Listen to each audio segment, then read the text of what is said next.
How to properly make a drainage for your potato grower containers. Well, in this video, that's what I'm showing you.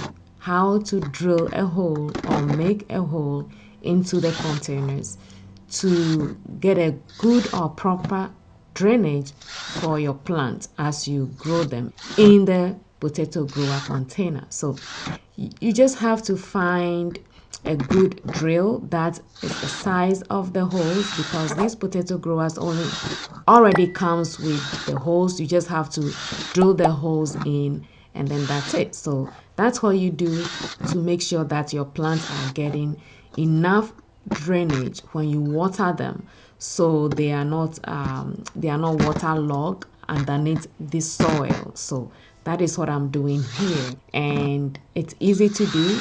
This is the right way to do it, so that your plants will have enough water, which also will be drainage, good drainage for them, so they can grow properly. So I hope this helps you. This is how you do it, and get a good hose like that, like you see, and that's it.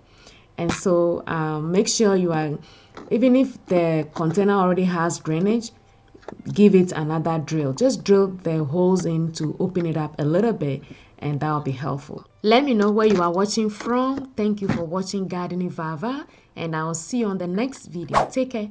Bye.